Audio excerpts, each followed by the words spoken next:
You know, the mainstream feminist movement has made serious mistakes. You know, I often point out that when I wrote a book that was published in 1981 called Women, Race, and Class, everybody started referring to me as a feminist, and my response was, I'm not a feminist. You know, I'm a black revolutionary. Because I didn't see how the two had anything to do with each other. But I realized that I was talking about a certain kind of feminism, a bourgeois feminism, a feminism that is still, unfortunately, white bourgeois feminism, which is unfortunately the most represented feminism today, and most people think of that as feminism. Hi, I'm Jeremy. I'm a dork living in Portland, Oregon, who spent too many years listening to podcasts and not doing anything creative. This is my attempt to rectify that, to create and contribute something where I talk to people about their cultural obsessions and try to give some recommendations of my own. Welcome to Giving the Mic to the Wrong Person. I probably actually just won't go into that. Yeah, no, trust me. When we had the Medicare for All episode, I was like raging, but I was also like, I don't want to get caught. Okay, so that was you. Okay. Yeah. I didn't put it together that was you. Yeah. And yes, I remember you saying like, I don't think I'll get in trouble for talking about this. But Nobody I work with actually, yeah, listens to this. No, they don't even know I have a podcast for the most part. If they did, I would be so screwed because half of my podcast is like daddy jokes and like all sorts of shit. Like we don't hold back. Right. Yeah. We're trying to be pro, sex positive and like also just, yeah. Which is your podcast? Oh, mine is just one on like genre fiction from the feminine perspective. Okay. So what's it called? It's called Meta Machina. Meta Machina. Okay. Yeah. Rad. All right. And for lack of a more of a clever way to get started, welcome everyone. You're listening to Giving the Mic to the Wrong Person. I am your host, Jeremy, joined once again on yet another sweltering Portland evening. Heat waves do not go good in cities that do not have air conditioning and are currently besieged by lung-threatening levels of poor air quality in the air. So it's been a real fun summer, ladies and gentlemen. Anyway, we gathered some new friends and co-hosts here to our scenic basement recording studios to talk about a little subject called Socialist Feminism. New friends and co-hosts, could you please introduce yourself to the viewing audience? Who wants to go first? I'll go. My name's Shannon Becca. I am a member of the Portland chapter here in the Democratic Socialist of America. Within the DSA, I'm a part of the Socialist Feminist Caucus as well as a mobilizer coordinator. Hi, I'm Nykki Milano. I'm an organizer with Disability Art and Culture Project. I also work with the Socialist Feminist Caucus at DSA.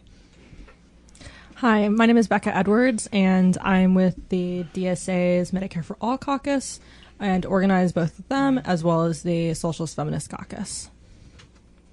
I'm the sometime co-host, Natasha, a member of DSA, but not part of a caucus yet. And I run my own podcast, Meta Machina. Excellent. Thank you all for joining me here today and talk about stuff that one of the other kind of in a series of, I guess, just blatant leftist theory podcasts that we've been doing lately. Wanted to do, just a basic 101 on, explanation of what socialist feminism actually is and entails and how it is very different from a lot of, just say a lot of, I want to say like a lot of shit you see on online, but a lot of more, I don't know, grievous abuses of the term. Feminism? Feminism, yeah. And so I asked you all to join me and to at least to inform my dumbass as to what's the what is. So can we start with, I guess, Nykki, if you want to go first, or whoever wants to go first, just to do a basic, can anyone join in at least a basic explainer as to what socialist feminism actually is. Would you like to go, or? Yeah, sure. So, socialist feminism, I think like a big part of it, obviously in the name, is that it's a feminism that is decidedly anti-capitalist. What we might refer to as more like a liberal feminism, tends to be more focused narrowly on just this kind of human rights discourse, on the idea of women ascending to positions of power within our current capitalist structures, right? Women becoming heads of corporations, becoming politicians in our neoliberal state, and so on. People who want to criminalize sex work, for example, and think that that's liberating women from the horrors of the sex industry, right? And socialist feminism is against that. Socialist feminism is about a feminism that's really for everyone, a feminism that's grounded in the experience of working class women, which is the majority of women in the world. And it just acknowledges that when we're talking about things like patriarchy, white supremacy, these things are co-constitutive of capitalism, right? You can't separate these things. What liberal feminists tend to kind of talk about patriarchy as kind of almost being an inherited system from the past, right? Like we had this whole old thing, older societies. We're still kind of getting through this. Eventually, we're just going to keep going forward and progress through this, and men and women will be equal, whatever. But as socialist feminists, we kind of recognize that the forms that patriarchy takes in capitalism is specific to capitalism and is linked intrinsically to capitalism. And we can't really just separate those things out in our struggles. Excellent. Thank you for the introduction. Any commentary? Anyone have anything to add, or that's? I think that's a very succinct description of it. I think that understanding that the system of capitalism is what is perpetuating women's oppression is really important, especially from a historical basis.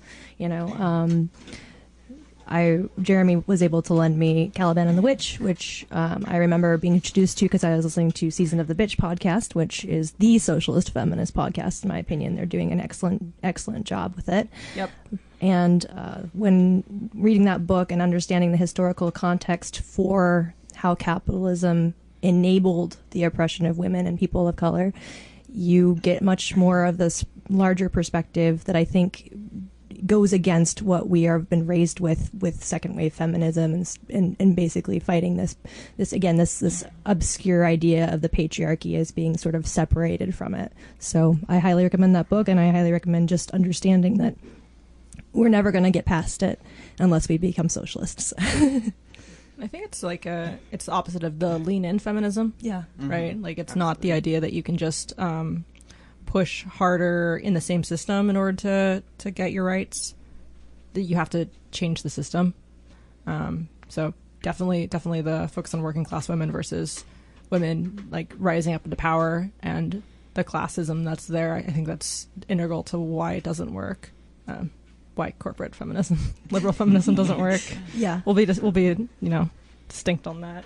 Yeah, I was going to say, I think in this this goes alongside with our recent episode that we recorded on the differences between, from an ideological standpoint, between liberalism and socialism.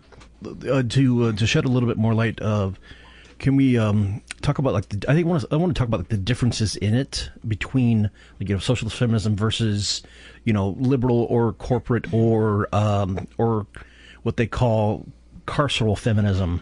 Would anyone like to take a whack at that? Could you provide an explanation for carceral feminism? I don't know if many people would be familiar with that term. Inclusion is not enough. Diversity is not enough. And as a matter of fact, we do not wish to be included in a racist society.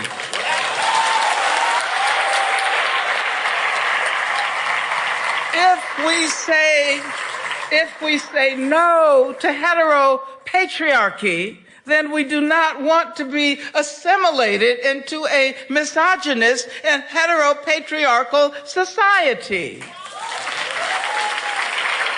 If we say no to poverty, we do not want to be contained by a capitalist structure that values profits more than human beings. If we recognize that those who wanted to solve the problem of slavery by creating more humane forms of slavery. We're employing the logic of racism. We say that those who call for police reform and prison reform while retaining the racist structures as they pretend to address the problems of racism, that they are absolutely wrong. And this is why we say no to carceral feminism and yes to abolition feminism. Anyone? Sure. Yeah. So when we're talking about carceral feminism, we're talking about a feminism that is very much intertwined with the prison industrial complex. We're talking about, we're talking about criminalization of sex work, for example. That's a good example of carceral feminism, right? Or just like a feminism that depends on the idea that, we're going to have this legal system that's going to punish people, and that's how we're going to get equality for women or whatever, is that we're just going to have enough men are just going to get punished in jail or whatever, and like that's gonna lead us there. But we know that the system as it exists is incredibly racist, right? We know that it really primarily targets working class communities. We know that system's not going to serve us as socialist feminists. We know that. So yeah, that's basically the carceral feminism. Yeah. And I think it's difficult, because I think like obviously when we're thinking about carceral feminism, I can understand the appeal from a perspective. When people think about like somebody committing acts of sexual violence or something, right? Like somebody who has experienced that would rightfully want to see justice served in that way. But, I think the critique there is that the way the system currently works, we know that it doesn't actually serve women who are survivors of rape. We know that that many of these cops themselves are rapists. And so we know that if we're only depending on that system to try and facilitate justice for us, we're not actually going to get justice for our communities, for ourselves, for our bodies. That's just not going to work for us. You reminded me of the reason why people who are charged with domestic violence and have like domestic violence charges against them are still able to own firearms is because so many of them are police. Mm-hmm. Yeah, like absolutely. You're right. The system is not in anyone's favor who is being oppressed in that. Yeah, it's funny how that works. Yeah. Right. Well, I wonder why, huh? Yeah. That works as a pretty decent intro to it. Can we talk about some of the? I think, let us switch from theory to praxis, shall we? Can we talk about some of the stuff that's like say for example the Socialist Feminist Caucus of DSA has been working on, like a couple of the projects going on in this very town this very year. Sure. Yeah. So one of the things that we've been working on here is a project that the Pittsburgh Socialist Feminist Caucus actually started, and a lot of other chapters have kind of taken this on as a project. The Pittsburgh Socialist Feminist Caucus created a website that exposed the fake clinics, pregnancy crisis centers, and pregnancy clinics that are in the areas. Pittsburgh has an extremely terrible number of very intrusive and manipulative clinics. So to them, it was an even bigger deal to really focus on this. So they created a website called exposefakeclinicspgh.com, I believe. And it's fantastic. It basically gives you an introduction to what a crisis pregnancy clinic is, what it means to be a fake clinic, what signs to look out for, which ones are in the area, calling them out by name, and also pointing people to where they can actually get abortions or funding for abortions in the area. And it really took the Pittsburgh crisis pregnancy clinics by surprise. They weren't expecting all these newspapers to start calling them and say, "What do you think about this website?" And they weren't prepared for it. And it's great because it's just a start of something that they've been doing, especially there, of calling out places that are providing wrongful health information. And, this is just one way that it can, like, good information about actual abortions and actual, reproductive health information can be disseminated because, as this gets more press, the website ranks higher in search results when people are searching for information. Like, that will come up first. Yeah. Searching under duress. Yeah. No, I mean, it's very crucial, I think, and I know that like we're working on something similar here. I know there's a number of other chapters around the nation that are working on similar projects. So hopefully we'll get a number of them out all throughout the states. Yes, so far this year, it's really been kind of the year of reproductive justice for the Portland chapter of the DSA's Socialist Feminist Caucus.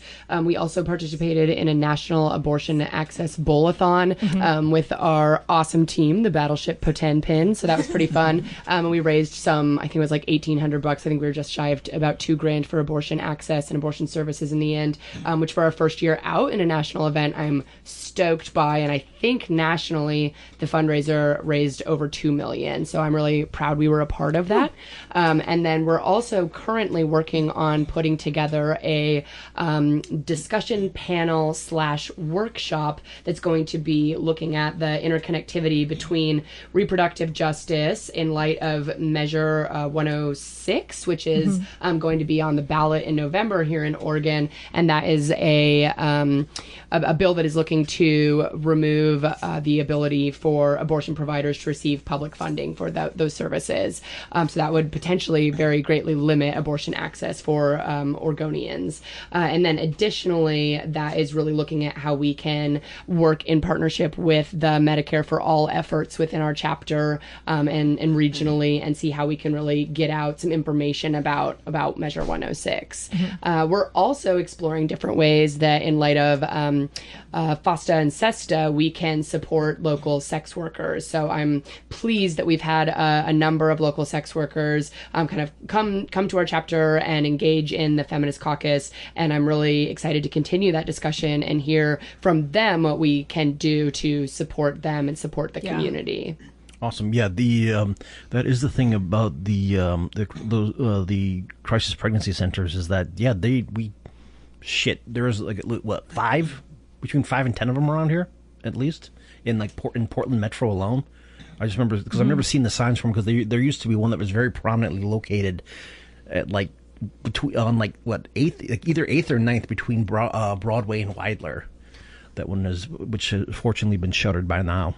Well, and this is why our feminism is intersectional and socialist, because a lot of the signs and banners and billboards that are up right now are those that are in Spanish, or those that are in Catholic churches, or those that are definitely targeting people that think that might be their only option, or maybe believe that might be their only option.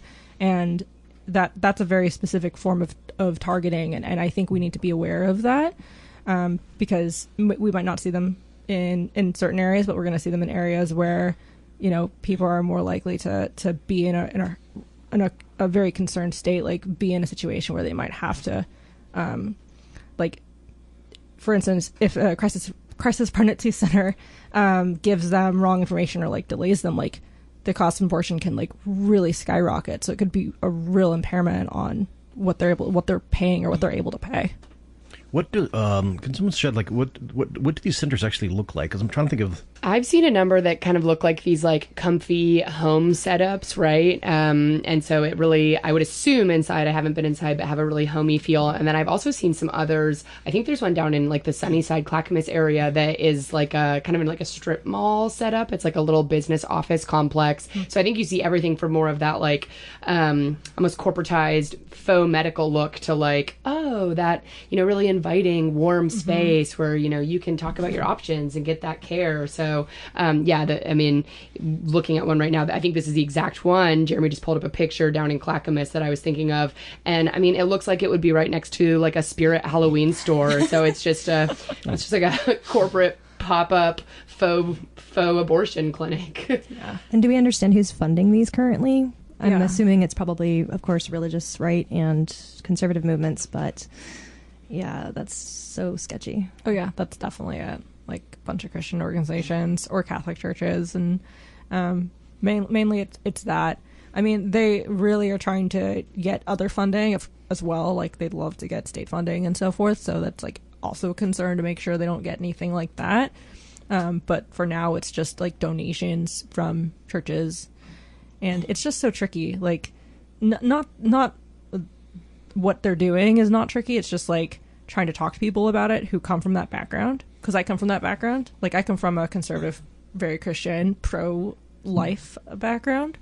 And like there's just it's just so much heart into it. That's a very tricky conversation to have. It's not as often it's like, oh, taxation or like how money should work. It's like the idea of life and death.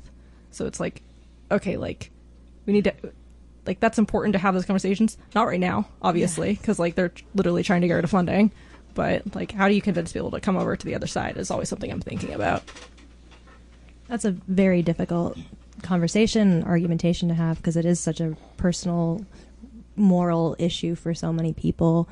I always think that there's some good ideas in terms of reaching out to people, because most people that will support it eventually are people that just have never really had a personal experience with it, or if they have, then they've been completely delusional about it. You know, we're not going to talk about those people because you know, we know all the senators that are conservative that have paid off for that kind of stuff. But we're talking to women directly, and that's who really we should be talking to, because if you know that your sister or your daughter had to go through one of those crises, it becomes, again, the personal issue becomes personal for you to the point where you can empathize with that situation. So, right. But it's difficult to get there. Becca, let's go secret shop a pregnancy crisis center. See what that's like.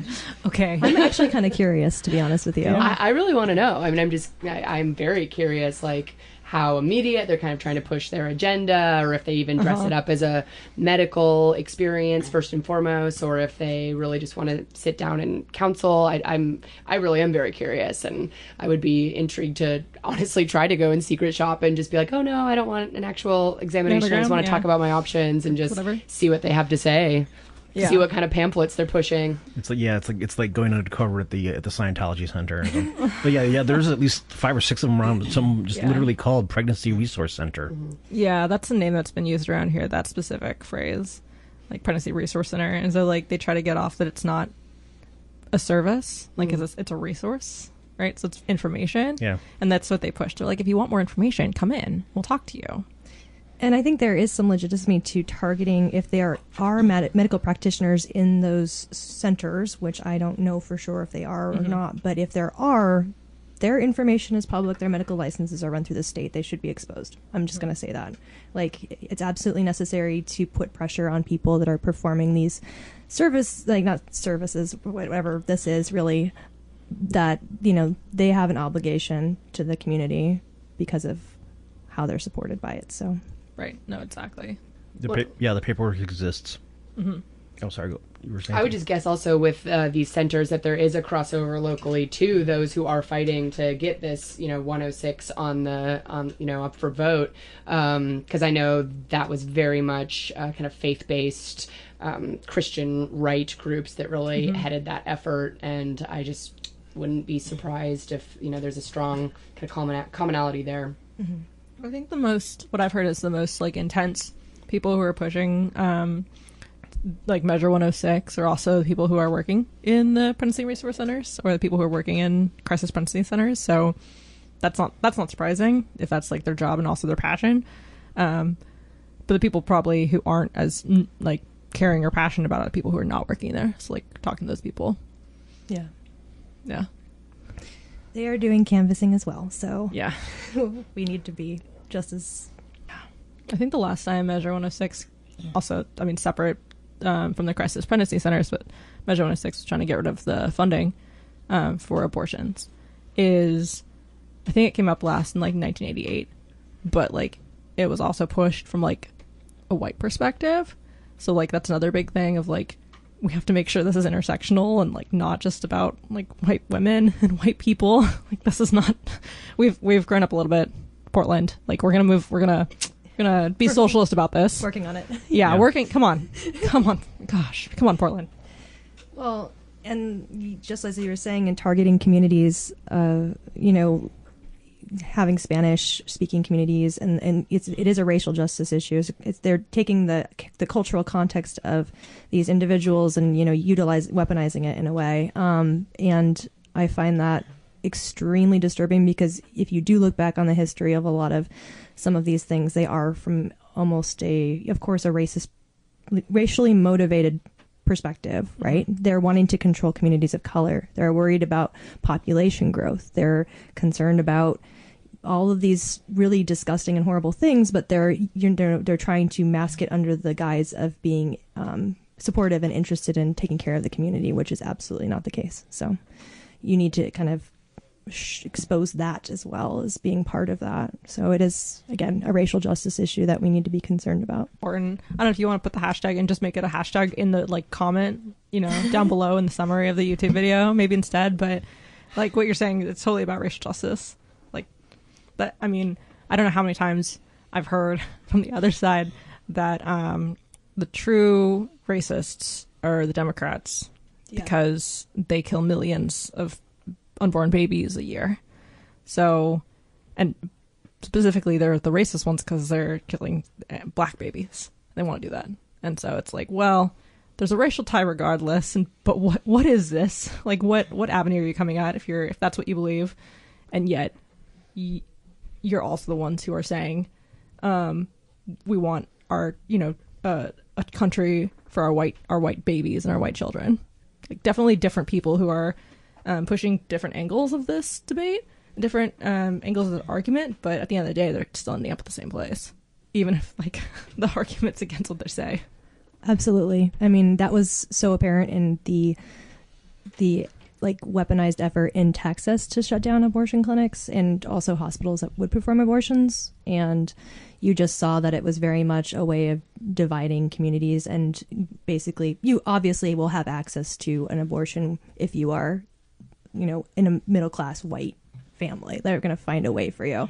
But somebody that has to buy a bus ticket to cross state lines to go and get something taken care of or to pay out of pocket for it are not going to be able to do that. And then to be burdened with a child if you're not wanting one is, again, puts you in a socioeconomic status that's not going to allow you to have a decent life or to not rely on outside aid. So it's very, very difficult to not see it as there's always that subversive factor in the way that they're dealing with this. Is absolutely not from a place of the heart. It's from a place of a deep-seated misunderstanding of people.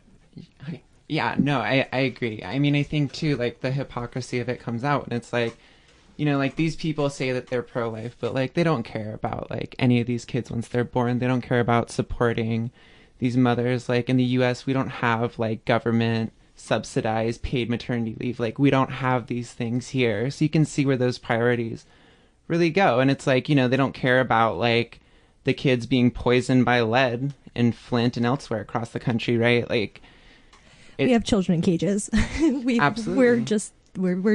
hit we haven't really hit our low, but we're definitely, the hypocrisy's there. Yeah. So. No, absolutely. And I think, you did a really important point of like tying it into class too, and the way that and that's a big part of socialist feminism too, right? Is understanding the way that class and gender, these things structure each other. And that plays such a huge role. And obviously in the system we have, women are always have the majority of the kinds of labor, the reproductive household labor, raising children. That labor is mostly forced onto women. So when we're talking about when we're talking about abortions, when we're talking about all these issues, what we're really talking about, we're talking about bodily autonomy. We're talking about labor being forced onto people. We're talking about people actually having less economic opportunities, less money, less resources. These things are very much intimately tied together. We're talking about who can and cannot access an abortion. Like you said, rich people will always be able to get it, regardless of whatever views they have. It's really working class people, poor women, who are going to be the most impacted by this. According to the National Network of Abortion Funds, the average cost for an abortion in the Pacific Northwest is $625. So that's pretty striking, and I think that's a big reason why this issue does tie in so strongly with kind of the socialist fight for healthcare for all. Hey folks, this is Jeremy just popping in here. If you like what you're hearing, why not help us make the show? You can support us for as little as $1 a month, donated through our Patreon, which is at patreon.com/givingthemic. Every little bit helps. Thanks.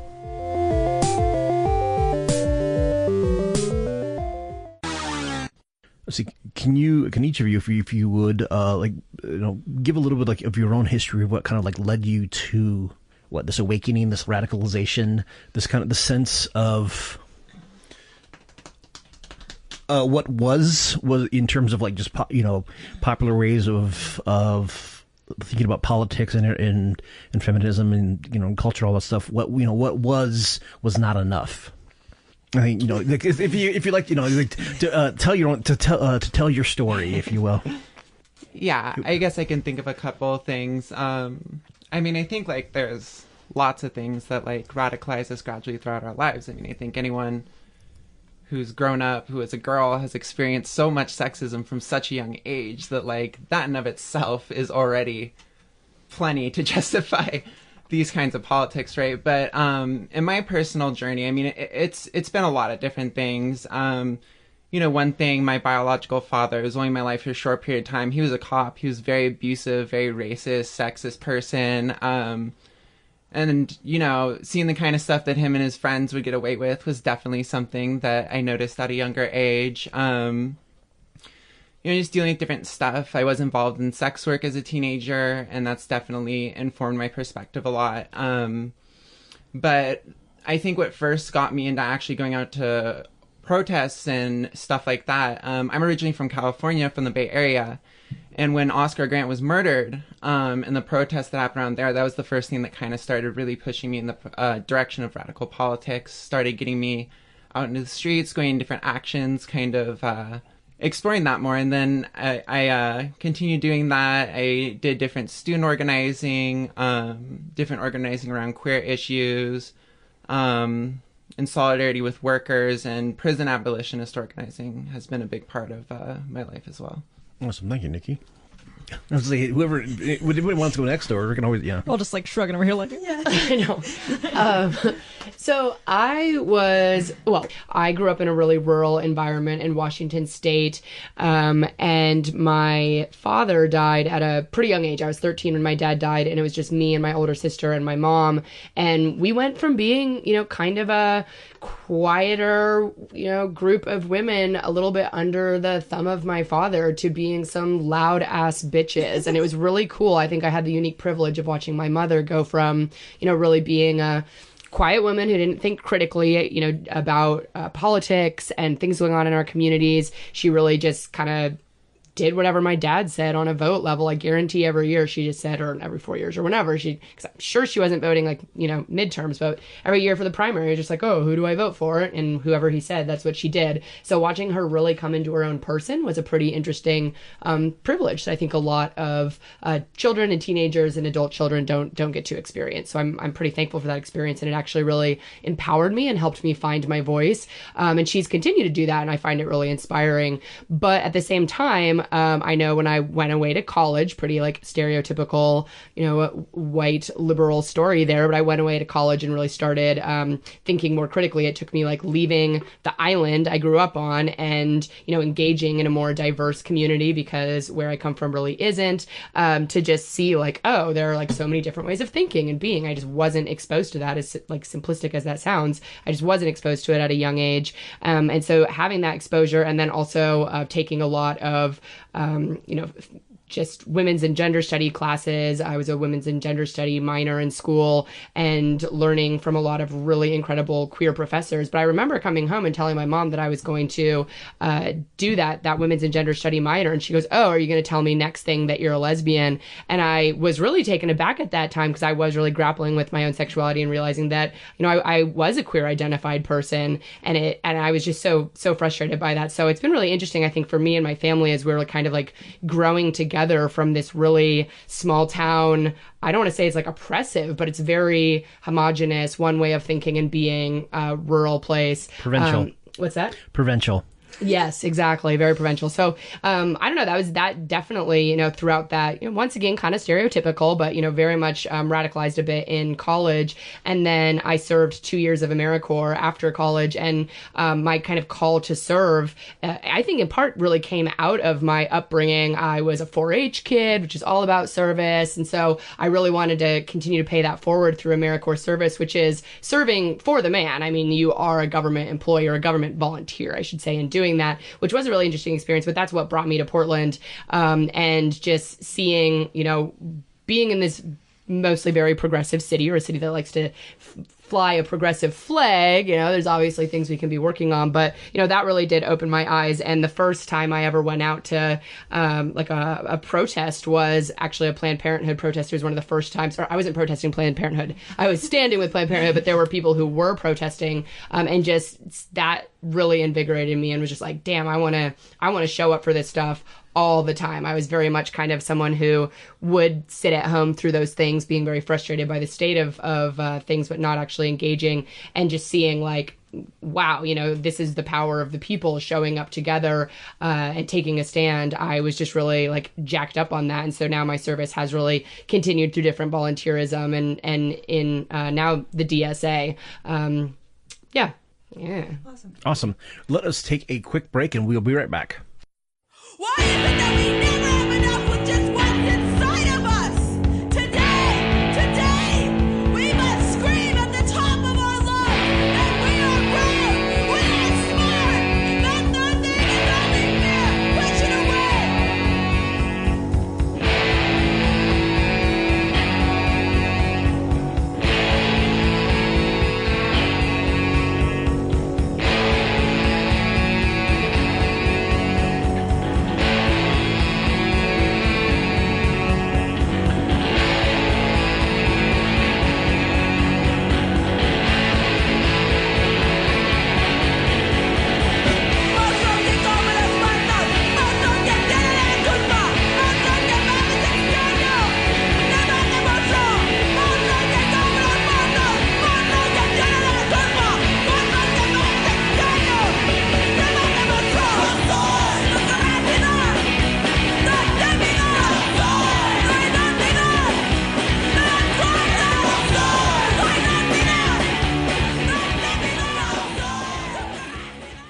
And we're back. He sounds like a talk show host. And that's my Kentucky Fried Movie joke that I always make. All right, to continue our conversation, I think you're going through the rest of you would like to I guess share your history, or what kind of brought you to this particular position, or I guess talk about your journey, if you will. Yeah, sure. So I briefly mentioned earlier that I came from a very conservative Christian background, and that's true up until like 2014. Like, I feel I kind of got to strangely go from being a very hardcore neoconservative Republican to a leftist, like kind of just skip the whole liberal thing. So I don't know much about liberalism, but it's very interesting, like going from one hardcore in a sense to another. But I grew up with a very God-fearing family. We always went to church. We, always listened to talk radio. So the conservatism and the Christianity were very tightly knit. Focus on the family. Well, focus on the family, followed by Rush Limbaugh. Like. You've got the Gus Baker Show on, and the first issue, the death penalty, yes or no? Yes. The chair. In my opinion, you betcha. Yes. Yeah, the chair. And they call me reactionary, because I say criminals should be punished and ordinary folks like you and me should have the right to carry guns. Yes. Hey, Beavis, this dude is cool. Also tonight, music videos. Who makes these affronts to common decency? Where I come from, we have a word for garbage like that. Yeah. They suck. But first, a commercial. Our lines are open. Give us a call. This guy kicks ass. Yeah. Let's call him. Pledge $10. Wake up in the morning, listen to Laura Ingraham, drive to school, get back home, listen to Hugh Hewitt or Sean Hannity, like kind of the mix, and then like go to church on Sundays, right? So conservatism was Christianity as well, right? And so I even went to a private Christian college, and only after graduating did at the time I was like, I need to figure out what denomination I believe. So very tightly knit into Christianity. And so I ended up becoming Eastern Orthodox, which is you might laugh, that's even more traditional in some senses than a lot of the like evangelical Christian denominations. But I kind of took to it because it was like, well, it isn't directly literal. So like, I don't have to believe creationism specifically. It's all about mercy at the end of the day. Like the goal, which isn't about like fear, doesn't believe in a literal hell. Okay. Like I like all these things. But you know, becoming that, I was also like, well, there's also these like very distinct gender roles now, and I'm having issues with these because my husband isn't the same way, and he's not really Christian in this way, and he's not living up to this ideal. So like, this isn't what it's supposed to be. And also like, I don't like that they're saying women have to do one thing or the other. Like I'm not a big fan. But one thing that did help change from a non-denominational Christian background to Eastern Orthodoxy was I got to separate the political from the religious for a second. And I got to like actually go back and be like, well, now that I'm not evangelical conservative, what do I believe about political things? And I also have to think, and again, very funny, but I was partially radicalized about abortion by listening to a religious podcast episode that was talking about, well, technically, you know, like early Christian church fathers in the Eastern Orthodox Church don't say that abortion is wrong. Like, this is kind of a new thing. Like, if we're supposed to be a church that's 2,000 years old, why do we care about what's recent? We should care about, like, what people have thought for the last 2,000 years. And it was like, this is new. This is different. And this was, like, 2013, 2014, when I was like, oh, wow, I don't have to believe that this is the only way. So I kind of got radicalized through, like, being able to differentiate the political from the religious. And then that was a stepping stone to when the time came, taking that, who do you stand with quiz at the beginning of 2015 and realizing, like, oh yeah, I like 95% agree with Bernie on everything and have just a few percentage differences on a few things. That's weird. And at that point, that kind of got me into realizing, like, okay, I was kind of anti-political now, but it just was because I didn't know what I liked. And now I kind of know what I like. And I'm also separating more from that very conservative religious aspect. And that kind of allowed me to become radical and be involved in the DSA, which is a very strange story. Like, I'm always like, interested in people who've been like, oh yeah, my parents were liberal and like my parents were leftist. And I'm like, oh, how does that feel? Like, how is that like? So I'm like, I don't know what that's like. You got me. I don't know. You don't know? Okay, cool. It's always just interesting. I'm like, oh, that seems so different. Like, that's so, to me, that's just so foreign and so like interesting. Just because the background I had doesn't allow for that. So I feel like I'm always new in this. Like, yes, this is right. Like, but I'm always like, oh, am I saying this wrong? Do I think the wrong things? I just don't know it yet. So a lot of this is still like learning, but also like, yeah, but I know the basics. Like, everyone deserves equal rights. Everyone deserves healthcare. Everyone deserves to be loved, and everyone deserves like things regardless of income and economic inequality. Like, doesn't matter. Okay, basics done. Now we'll go into theory and more praxis. No, thank you for sharing that story. That's amazing, because I really, really strongly understand that in some ways. Not in every way, but I really do think that there is a lot of kind of anti-religious bias in some circles about things, and it's like, no, faith and spirituality and true understanding of Christianity would lead you down a leftist path, I think. I mean, honestly, that's how I've always felt about it, because I've always been very appreciative of that, and I grew up in a very kind of religious conservative environment. I was born again Christian when I was in high school, and I didn't ultimately stay with the church because I really did not agree with any of the patriarchy or any of the conservatism at all. But I kept that idea of that the true understanding and love of people will guide you towards taking care of them and caring about your community, caring about people and empathizing with them, and not wanting to push your religion or your ideas and beliefs on them, but to empathize and understand their experiences. So I think that's like a perfect way to actually utilize religion in the positive way, Can I ask a question? Yeah. And if Jeremy, if you don't like it, feel free. it.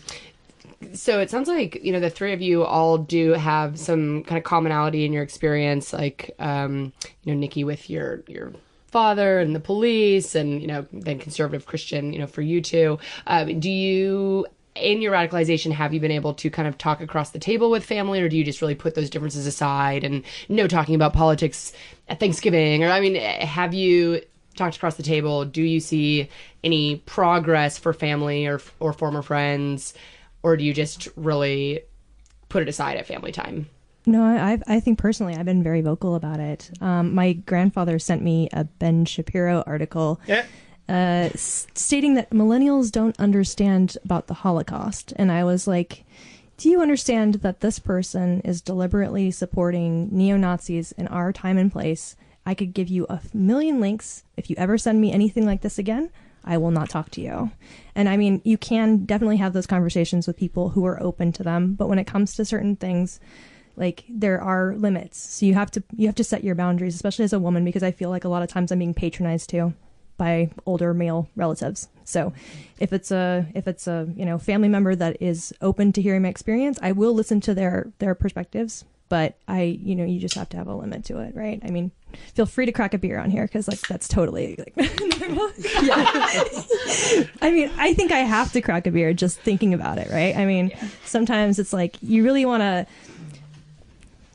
It's hard because I think a lot of too for me it's like socialization. I've never been comfortable speaking my own mind, and to the point where I spent a lot of my time with really bad ideas and I didn't really know what I was doing. I've talked a lot about this on this podcast, but I was a horrifying libertarian STEM, believed that, gender and race don't matter. They don't exist. We should be all about self, like the American dream. You can just pull yourself up by your bootstraps. I was even an objectivist. It was horrible. But it coming from my background, I can see where those seeds were planted and how I was inculcated in this idea that was so wrong. And looking back on it, understanding where I came from, I feel sometimes helps me, at least I think so, helps me navigate the world of, if you have a belief, can we talk it out? And I think that's sometimes important, just to remember that these people don't necessarily have that perspective in order to really know that they're so wrong. But if they do, sometimes, if you don't see other people as human and you don't see other people as human beings, which is something we deal with as women all the time, sometimes it's not worth talking to them. Sorry, that was a long rant. Oh, no. It was good. Passionate about it. No, please. We encourage rants here. Yeah, family's always weird. My family's definitely weird because it's like, so my family's multiracial.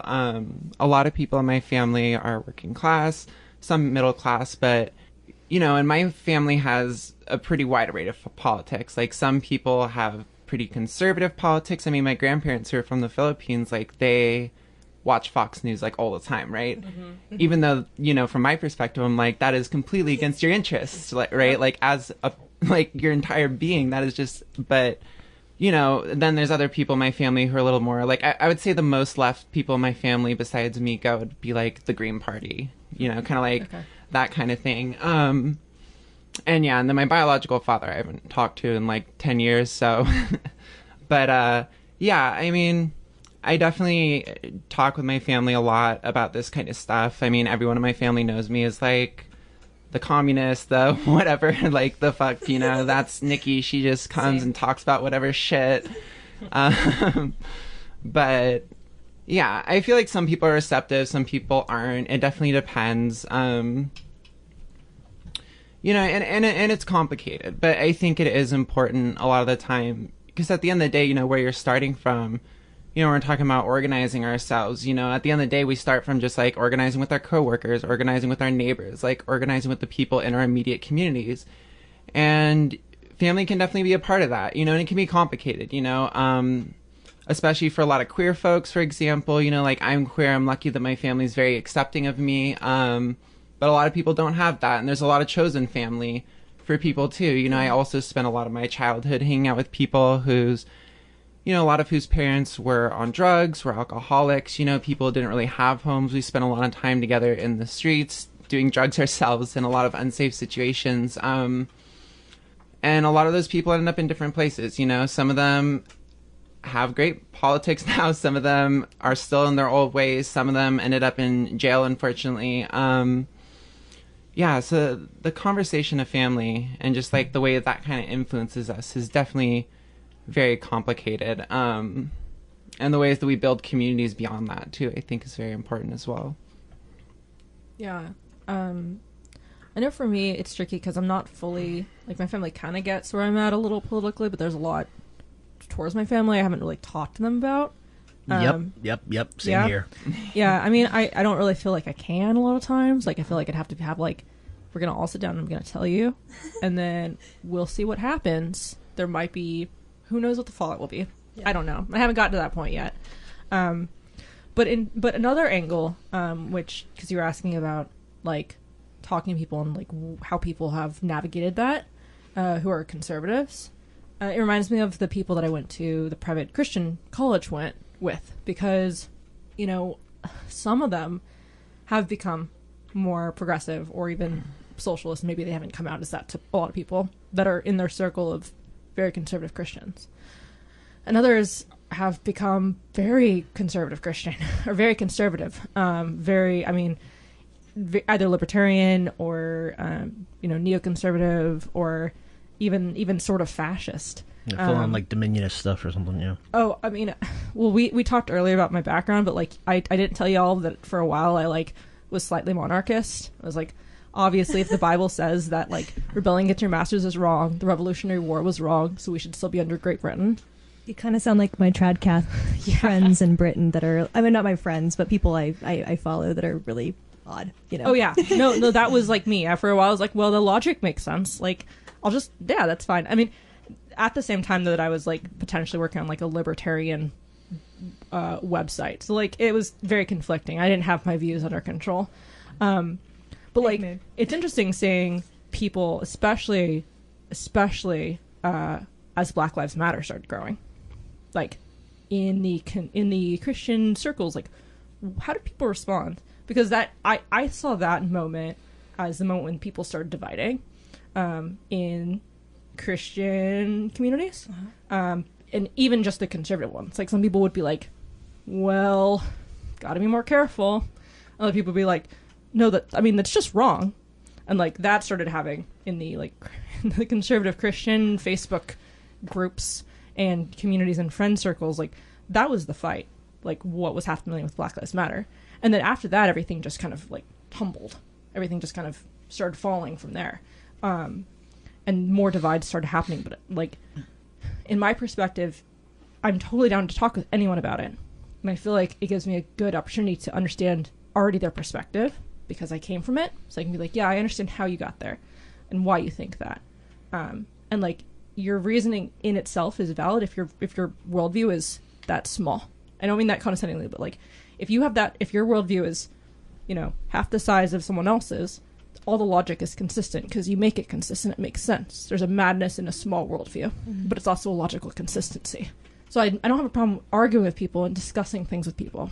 I just have a problem if they're not actually willing to discuss, right? Like, if they don't have if they're not open to having a discussion and talking about possibilities, then I'm like, well, I can just push back against you because someone else needs to know it, but you yourself are not going to move, at least not right now.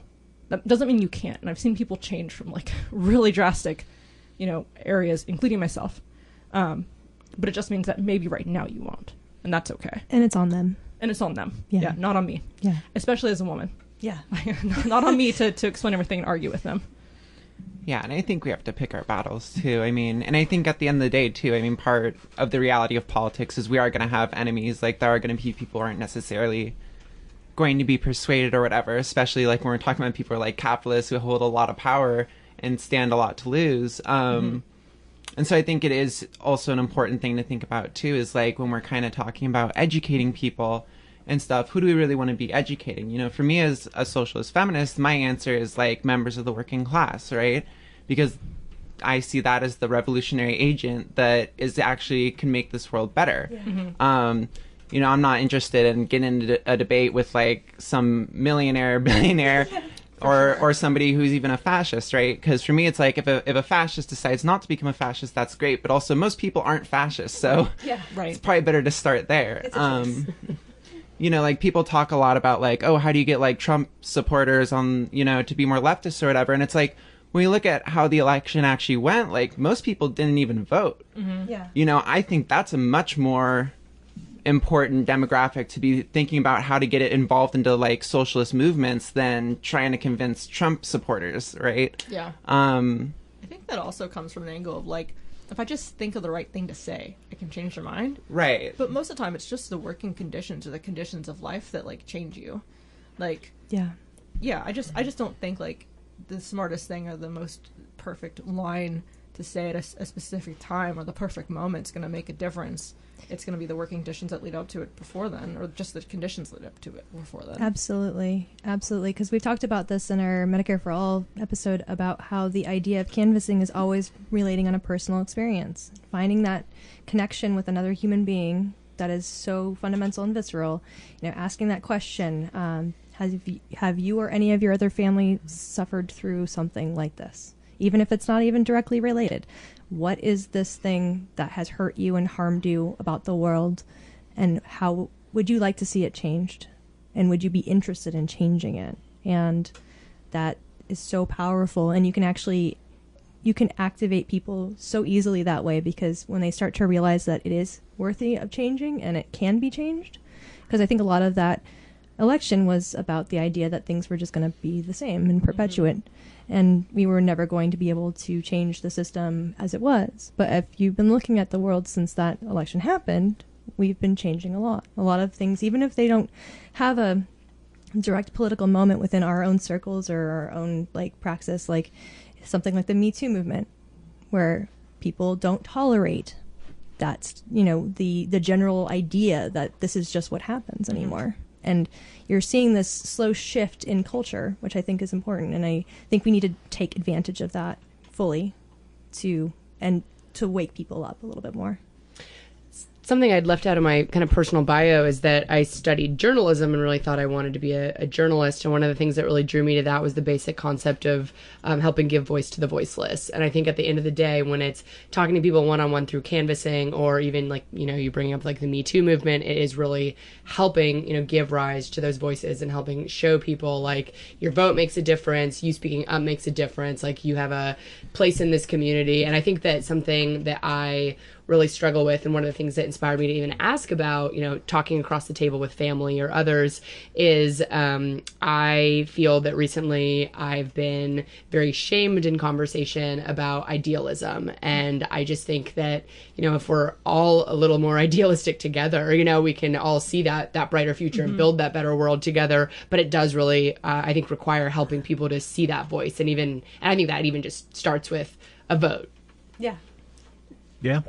You don't have to fully believe. You just have to do this one small thing, Yeah, it's kind of seeing it as a tactic of the in terms of a strategy or a tactic to employ at the moment.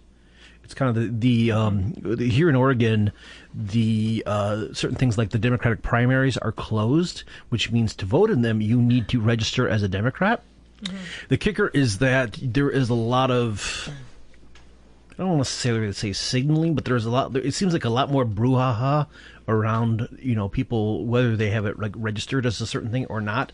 And my take on it was we don't have European style parties here. It's kind of, it's a, all it is it's a, it's just some, it's a letter stored in a database somewhere that lets you vote in certain elections. So it's declare, you want to declare a party, just if nothing else, just to at least, have some say in how the elections work. Yeah, I hate to break it to you, but you can't vote for a pirate here.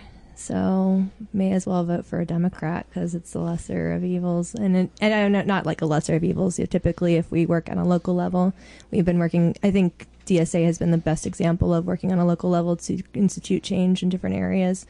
We have some very radical changes happening in New York right now. It's really good to see. And that visibility is important for, the normies like my parents, and even though my parents moved to a socialist country, so yeah. Yeah, and I would say, to give another perspective about that, personally I'm very against the Democratic Party. I think another thing we want to talk about too when we're talking about, obviously we can use voting and stuff as a tool in certain cases, and for sure. But I really, I think we really don't want to end the conversation there. I mean, I think, like, it's important to remember that, like, most people in the working class, like, don't vote and don't feel that voting often reflects, their needs and stuff. And, of course, there's a bunch of barriers to voting for a lot of people and stuff like that. And I think that as socialists, we also need to be talking about, like, how do we build up the, workers' self-capacity for self-organization, right? How do we get people to band together in their workplaces and demand more from their bosses to kind of take these direct actions and build power in their communities so that we can influence things ourselves. So I think when we're, obviously we talk about kind of the necessity of maybe like at times having to navigate these political systems, but I think we also want to be talking about how do we kind of build institutions for workers beyond that, right? Outside of that aren't just kind of like caught up in that Democratic Party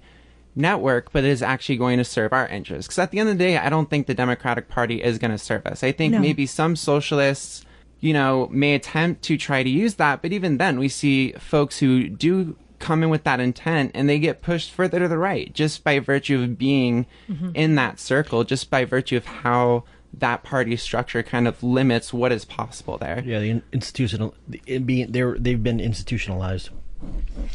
It's just part of playing the game in a system that's already broken, and we need to recognize that the reason why we don't have power is, again, because this community, that exactly what you're saying, especially in our workplaces, we're so fractured and compartmentalized in those spaces that we're unable to push for our own freedom from them. So yeah, I guess it's like a big thing when I think about socialist feminism organizing is I think like, how do we build our own power and not just rely on the power of the state, not just rely on the power of whatever occasional politician or billionaire is going to maybe make concessions to us, but how do we have our own power that's only accountable to us, right? And it's a hard situation. I mean, where we are in the U.S., we're really building up a socialist movement from the ground, right? Like, we have such a huge history of anti-communism, all this stuff that, it's really an uphill battle. But I think we need to kind of take that seriously in that, we can't just hope to kind of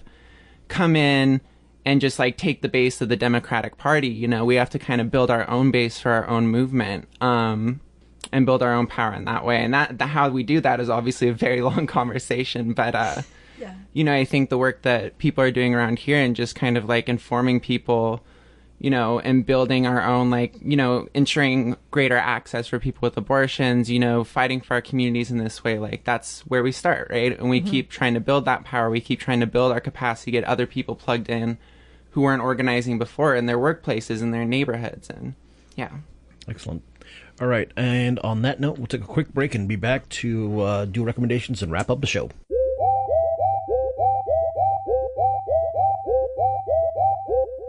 We have this history where people think socialist, they think communist, right? They have these negative connotations, but those are the connotations we want to build up, right? We want them to think, oh, socialist, these are the people who are going to stand with me when my boss is ripping me off. These are the people who are going to help me when my landlord's being an asshole. Right. And like the break light clinic, like people doing that, like bottom up organization. Definitely. Or not even organizing, but just like activism or activities, like the break light clinic or like the wage justice clinic or like anything like that. I feel like that's a better way, like making sure people have food. Yeah, community gardens and like it's I struggle because I'm like, okay, we have to do that, and then we also have to do Medicare for all. So like I'm in this like weird thing where I'm like, we have to ensure everyone has healthcare, and we also have to do stuff at the local like ground up level. Absolutely. And it's like this weird conundrum, like you mentioned earlier, diversity of tactics, and I think that is right. And you also, at some point you get really close. You start getting into the split between more of a Marxist take on it versus more of an anarchist take on it. So, and I am solidly not either. I feel like I'm definitely focusing on trying to do both for better or for worse right now. Maybe that's a flaw. No, I don't think it's a flaw at all. I think it's like, to go on to like shitty military tactics, you need a pincher attack on things. You can't just attack things from one side. You have to definitely look at it like, how do we involve people where it's a personal experience, where you're helping them and then they realize that they can help other people quite easily. Like it's not that difficult. for someone like me with social anxiety and my own mental health issues, like I have a hard time getting out the door and even just talking to people. But, being able to give them options to say, I can do this, I can do this, I can do this is important. Yeah. And that's one of the things I do love about like DSA work. We're all part of DSA to some extent. Yes, we are. Yeah. Yeah, To some extent. Yeah. No, you're fine. I'm not an official member, but I love the work y'all do, and I work.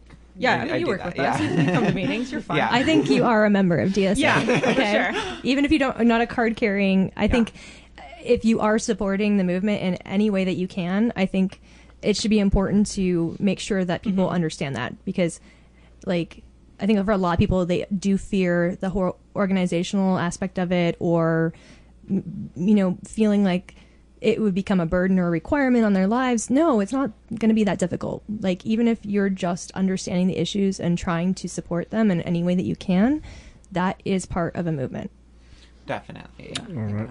And on that note, bringing things to start to conclusion, one of the recurring things... I'm good. We can do recommendations. Okay. Then. I don't want to mess with the mojo of the... There's no messing with mojo here. It's very conversational. We don't really have have like format or segments. This is the closest thing we have to like a regular segment. I like it. But one of the regular things that we try to bring on each episode, or ask each guest if you have anything that you'd like to recommend or endorse, or something you've been digging on lately that you'd like to share to others and have them check out too. Who's first? This could be like anything from band, movie, book. I mean, at one point, Garrett recommended a line of guitars. So it's nice. and I think Jacob was like, I recommend Photoshop. That's it, just Photoshop.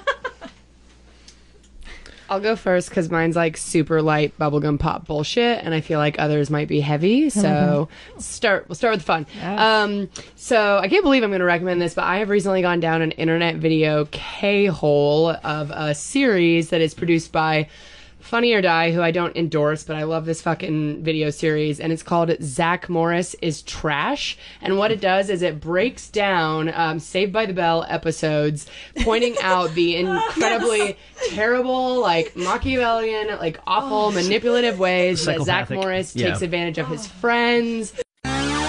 Zach Morris is trash. Zach Morris wants to go to a Dodgers game, but can't come up with a good excuse to miss school. He was going to say his grandma died, but he already said that 4 times last year. Zach's math teacher, who is so Jewish, he actually says, "I'm Jewish." Yikes. Reminds everyone that Rosh Hashanah is tomorrow and he'll be at home. That gives Zach the bright idea to lie about being Jewish on one of the holiest days of the year just to go watch baseball. Also, he thinks of a menorah, which isn't even the right holiday, but whatever. Meanwhile, Jesse has a shitty new stepbrother, Eric, from New York, who watches a tape of the game, sees Zach catch a foul ball in the crowd, and blackmails Zach for the most petty shit: the baseball he caught and trading lockers. And instead of handing over the baseball and lockers, Zach hatches an insanely elaborate reverse blackmail scheme. Zach bribes Lisa with MC Hammer tickets to go on a date with Eric, who, by the way, has been stalking and harassing Lisa for days. And I just think that if you really want to break it down, you could absolutely make it like a symbol for just capitalism and the way it takes advantage of all of us while dressing it up like, I love you and you're my friend and I'll care for you. So Zach Morris is trash. Amazing. Very entertaining. It's a lot of good internet viewing if you just want to get really silly. And also if you watched Saved by the Bell growing up, then it may also be very nostalgic for you as well. Awesome. I will go watch this. I will too. Quick recommendation to tag on that. April Richardson is a stand-up who, for the longest time, ran a podcast called Go Bayside, where her and a guest, probably one of the best guests was Paul F. Tompkins, and there were several there. I love him. Would go through and they rewatched the show in order and just kind of marveled at how, it's like how did they get away with airing this crap, It's very funny. It is. She did it for like 2 or 3 years. So there is a lot of it's a great archive to go back through. So that's April Richardson's show called Go Bayside, and she has another show out with it. I think that show initially she started another podcast with she and her, I think a friend or two, just kind of like just bullshit about whatever called. Oh God, I can't remember. Assorted Issues. I remember it was like her show called. I was going to say it was called Struggle Session. Like, no, that's another show. I think. Anyway, sorry. So yes, thank you for the suggestion. Nykki, you got one? Sure.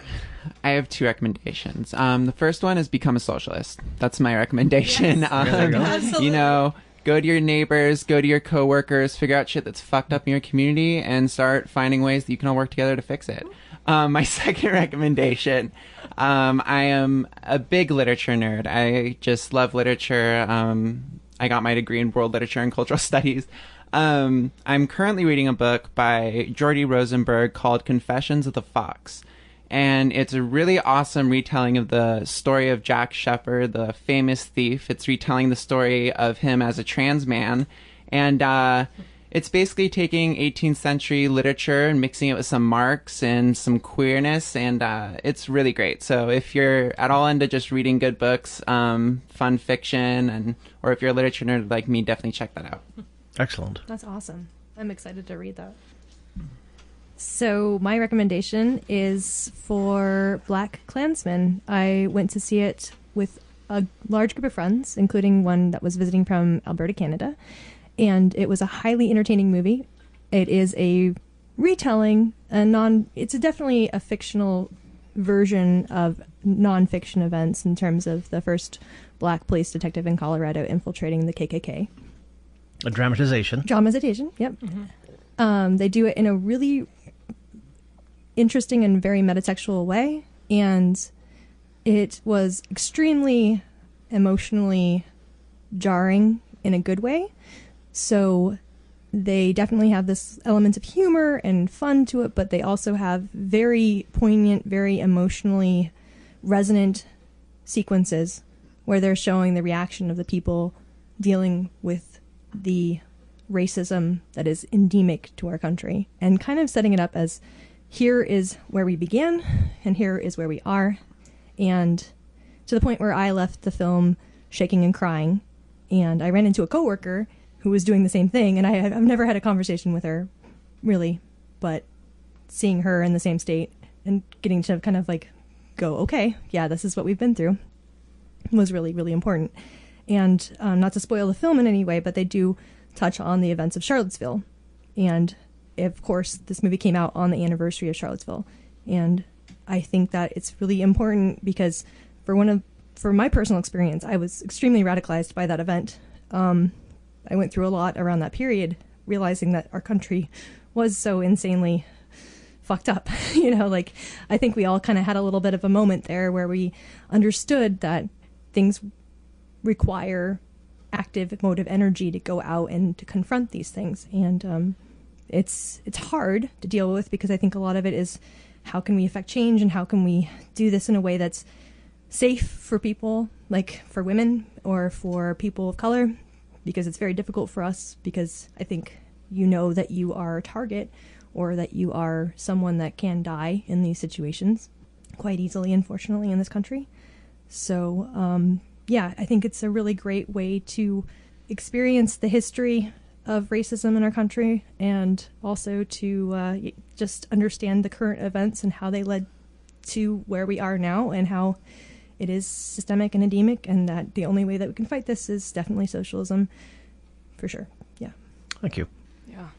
I'm going to continue on that sort of theme. I'm actually going to cheat and add 2 recommendations as well, though. So the first one is Documenting Hate. It's a new Frontline PBS documentary that's available on pbs.org, I believe, and on YouTube. And it is an hour long, and it starts at Charlottesville. And it is a Frontline reporter who goes and starts investigating what happened and how it happened and people that were there. It's fantastic and incredible and dark and rough and weird seeing people there too. I find it slightly also more interesting in a weird way because so I moved up here recently from Orange County, California, and they spend a lot of time in Orange County, California, talking about one of the movements they talk about is a white supremacist movement called the Rise Against Movement, RAM, who definitely was there in Charlottesville, was there in Berkeley, was there in Huntington Beach, California, and I was there in San Bernardino because they were across the street most of the time. And it was just weird to learn about their history and who they're from and realize, like, okay, yeah, like, we knew about these guys, like, before this came out, and, like, how dangerous they were. We just didn't know quite how dangerous. And now it's like, oh, we were real close a few times to, like, in our anti-fascists, like, protesting, to dealing with people like this. And it's rough, and it's dangerous, and, like, Charlottesville was, like, I know when August 4th came around, like, Charlottesville was on everyone's mind, because it's just so close to date, and also, like, God, please don't let anyone die. Yeah. Please, like, Please. just keep everyone safe. And, like, strangely enough, we had to deal with the police the most of the time. And thankfully people were wearing helmets. But I think that I need to watch Black Klansman, and I recommend that people watch Documented Hate for the, like, look at who the people are currently behind a lot of these movements and where they're at. I'll say on a lighter note, my other recommendation is the other documentary, Won't You Be My Neighbor, about Mr. Rogers. I don't know if anyone's seen it. Not yet, no. It's wonderful, and it makes you cry. Yeah. In a good way. I'll say that one of the things that they talk about is Mr. Rogers, like, first week, he ran a bunch of episodes about the King Charlie, I believe in the land of make-believe, building a wall around his castle and keeping the other people out. And this was in, like, the 60s. And then the other people sent balloons with, like, notes with nice, happy words on them over. And he's like, tear down the wall. Fire the cannon! Fire the cannon! Fire the cannon! Man your stations! Fire the cannon! What is it, King Friday? Edgar! Paratroopers! Edgar, man the cannon! Edgar the cannon! Paratroopers! What is it? Just read the bottom of them before you start shooting. Hold it, Edgar. Hold it, King Friday. What is your name, rank, and serial number, lady? Oh, great Uncle Friday, you know my name. It's Lady Aberlin. Just read the bottom of the signs. Look at this, King Friday. What is it? Paratroopers, they're messages of peace. Look at this. Tenderness. Messages of peace? Peaceful coexistence. You see Wait. that marvelous? They're peaceful messages, sir. Well, stop all fighting. Peaceful coexistence. Stop all fighting now. Hold your fire. Oh my, that is such a surprise.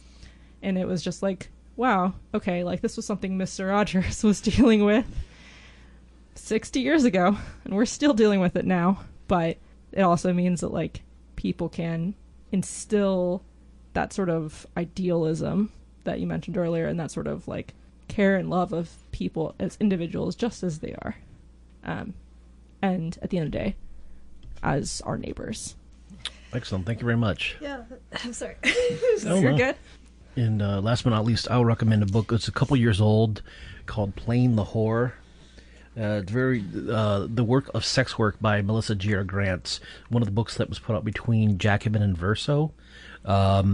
It's I think it's came out in 2014, so things hadn't gotten as bad yet, but in her writing you can definitely she covers a lot of stuff that was coming, both like the Sister Foster legislation, and even I think getting the a lot of more censorious parts of society using human trafficking as a shield, excuse, whatever you want to call it, to Absolutely. go after any sort of sex work, legal or illegal, or anything improper. And this, all the stuff that has been happening lately started down in like New Orleans too. But that's a whole other episode. Yeah, I would actually want to say that, like, one of the things I would have loved to touch on today, and I would love to have another episode on, is specifically on sex work. Because I feel like a lot of the conversation around that has been muddled by, obviously, media and people's misunderstanding of it. And I think it's one of those things where we really, really need to put a focus on it, because people are dying because of the legislation that's happening now. So, Great. Excellent. If you would like to, how can folks get a hold of you? If you want to be, if you want to be contacted online, or do you have anything you want to plug? I'm on Twitter. It's an old nickname from like middle school, but it's spelled BECKERACHI. Sorry, Beccarachi. So yeah, you can find me on Twitter there. Probably the best way to contact me if you want to follow. And I don't have anything to plug other than go watch the films and become a socialist. Anybody else there? No, not. Oh. Just come to a DSA meeting and you can meet us in person. Yeah, I actually don't have any social media anymore, but I'm very open to emails, especially if you are interested in learning more about how to engage with our DSA chapter here. As a mobilizer, I'd love to sit down with you over a beer or a coffee or, whatever and chat about how you can plug in. So I'm very open to emails at schrecsn@gmail.com. Thank you. Anything, Nykki, or? Yeah, I mean, I would definitely say, support DSA. There's lots of great organizations in Portland. Don't Shoot Portland's another one that comes to mind. Definitely, if you're interested in disability justice stuff, that's also a big thing that I do with Disability Art and Culture Project, also with Reject Economic Ableist Limits. So look up either of those groups. You can find out how to get involved with our work if you're interested in that too. Because, this kind of anti-capitalist struggling also is very important for disabled communities. And that's a conversation for another time. But definitely look into our work if you're interested. Thank you so much. Thanks. Yeah, thanks. You can find me at Ashes for Foxes on Twitter. I'm really sorry, don't follow me. I just have a lot of dumb stuff I talk about, and but do follow my podcast. Seriously, we try. We're at Metamachina, METAMASHINA. That's machina in Russian, machine in Russian, and we're leftist socialists talking about genre fiction down to talking about fairy tales or Disney movies, but we're trying to understand the place and time that they came from and deconstruct that, and then I'll also say how media currently is dealing with the world from that perspective. So excellent. And as always, you can get a hold of the show. Email in comments, suggestions, questions, baking tips, recommendations for good Korean places to eat in Portland. I need more bulgogi, please. Yeah. Please. And good Mexican food places. Oh, God. Yeah, seriously. Anyway, find us online, givingthemic@gmail.com, on Twitter, Giving the Mic. If you could, we do have a Patreon, and you too can help contribute to help us make the show, or at least help pay for bandwidth costs. Buy some new mics, and also SoundCloud does charge for you to upload more often than 3 hours a month. So. This is true, yeah. The SoundCloud, the SoundCloud bill does exist. So we're at that patreon.com/givingthemic. That is once again thanks to you all for coming out tonight and spending a good couple hours talking about pretty important and heavy topics. Any last words? We live in a hell world apocalypse because you can tell in Portland right now the sun is red every day. There's a haze over the entire city, but there are still good people in here trying to do good things, and always, always, always remember that. Power to the people, power to the working class. Nazi punks, fuck off. Yes. Yes. And reproductive justice and healthcare is healthcare. Rock. Absolutely. Thank you, everyone. Good night. And we're out. There we go. Thank you very much, ladies and gentlemen. That's great. If this is your first time, welcome to the wonderful world of podcasting. Yeah.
Thank you, guys. It feels nice to take the headphones off. Yeah. Let yours. Nice and warm. Where should I put Am I talking too empty can? No. Oh, there is a green bag over in the corner by the box. Yeah. No. I'm not. Yeah. Okay. Just make sure to hug your mic and you'll be fine. Okay. Yeah.